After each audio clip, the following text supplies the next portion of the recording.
What's up guys, it's Beginner Moto here, and today I wanted to make a video about my favorite bike in my entire collection. It is my 2023 BMW S1000RR.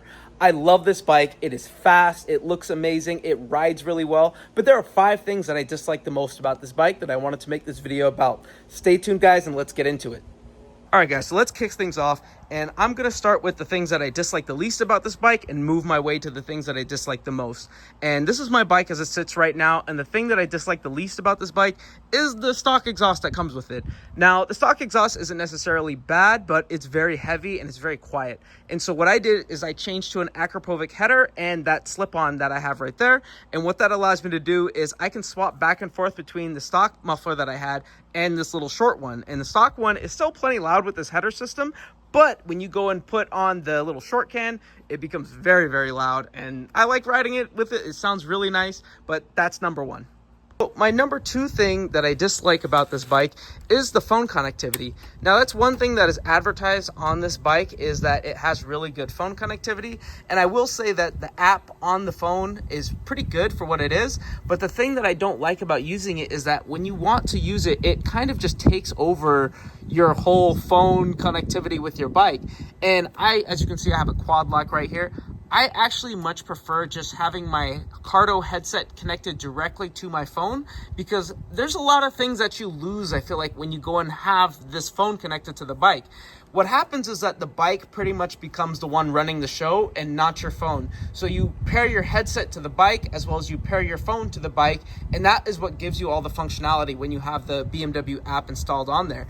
But the problem with that is if you do it, you lose your Siri connectivity.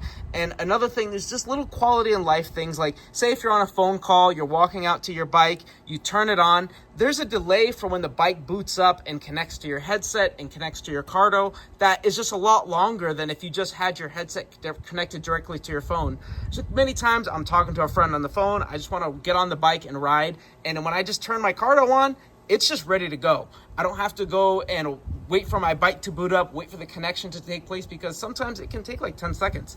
So that's my second thing that I dislike about this bike, is the phone connectivity. I find myself just not even using it most of the time and just prefer to run the quad lock. I wanted to touch a little bit more about running the BMW app and the bike connected to your phone.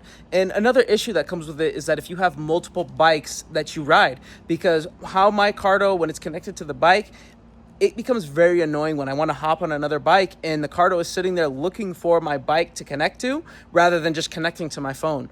Like, I have many other bikes that don't have all the connectivity features. I just want to go and turn my Cardo on, connect to my phone, and start riding. But the thing is that when you go and connect to your bike, the Cardo is then looking for the bike to connect to, and it just makes it a little bit more of a hassle to go and ride with.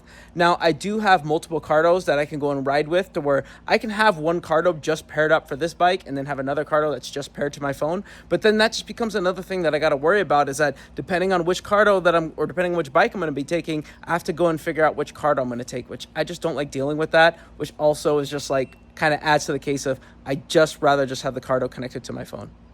So the third thing that I dislike about the S1000RR is the passenger accommodations.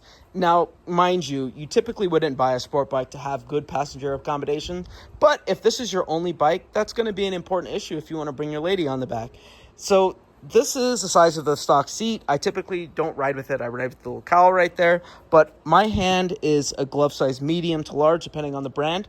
And you can see this seat is very small. When I sit on this seat, I don't even feel the cushion. I only feel these plastics digging into my legs on the side. Now, mind you, the pegs are in a good spot, I feel like, to where you're able to go and have decent amount of space between your seat to your legs. But this is very uncomfortable. And that can be a big deal, because imagine if you wanted to go and bring a girl in the back and this is her first time being on a bike and you wanted her to like it. Most people are not going to like being on the back of this unless someone is pretty small. So that's my third thing about this bike. And again, it's not a huge issue. I have other bikes. I'm fortunate enough to where I can go and bring out Super Adventure if I need to, bring a passenger on the back, but bad passenger accommodations. The number 4 thing that I dislike about this bike is the stock seat. The stock seat is this right here. Now, I do believe that this seat looks better on the bike. Like, when you see it parked, this looks amazing, in my opinion, compared to the seat that I have on there. I have a Sergeant seat currently here, And it's because this seat that came with the bike, it was too uncomfortable. When I ride, I like riding for hundreds of miles a day. And even if I'm on a sport bike, it's very, like if I do a 200-mile ride, that's a short ride. So I had to go and change the seat. I got this Sergeant seat, which to me, it is not the most comfortable seat, but it's definitely workable to where I can ride all day on the saddle on this bike. Completely changed my riding experience. You can see it's a little bit wider around the edges, as well as you can't see there's a channel that's cut into this seat right here to where if I press down on it, you can kind of see it. But that's my number 4 thing, is the stock seat on this bike. If you have an M package bike, because they're different, if you have a base model without M package, you have a more padded seat. I have M package, so I really like the white.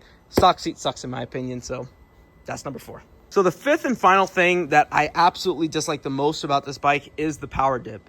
It's a very well-known issue on this generation S1000RR, is that when you're in second gear and, you know, around like 7K RPM, before that, you don't really have any power. And so it is pretty much essential to get a tune on this bike.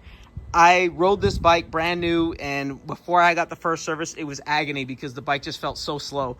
You're limited on your RPM and you can't go above like 10K, and that's when you really don't even get the power of the bike. So it's like you're riding hundreds of miles on this bike and you can't even really use it.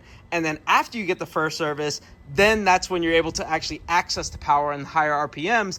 But even then, it feels like the bike is just not good enough because you just don't have the full power of a leader bike. And so the tune, in my opinion, is essential. I know some people are worried about their warranty if they do get the tune on the bike, but the thing is that it's so valuable and so necessary on this bike to where I think regardless of anything, get a tune if you have an S1000RR or thinking about it. It makes the bike so much better to where it's just essential. So that is my 5th and final thing that I dislike the most about this bike, is you have to get it tuned in order to really enjoy the bike. That wraps up the video, guys, and I hope what came across in this video is that this is still an amazing motorcycle. There are minor things that are things that I just don't like about the bike, but if you have the means to go and get one, go and try one out. Go to your local dealer, try one. Just know that a stock one is not going to feel as good as one that you've been able to customize yourself, add tunes, and you know, it's just make it your own bike. But overall, this bike is amazing. I'm going to make another video talking about 5 things that I absolutely love about the S1000RR. And honestly, with that video, it's hard to just go and sum them up into just 5 things. So stay tuned, guys. This is the end of the video. Beginner Moto out. Peace.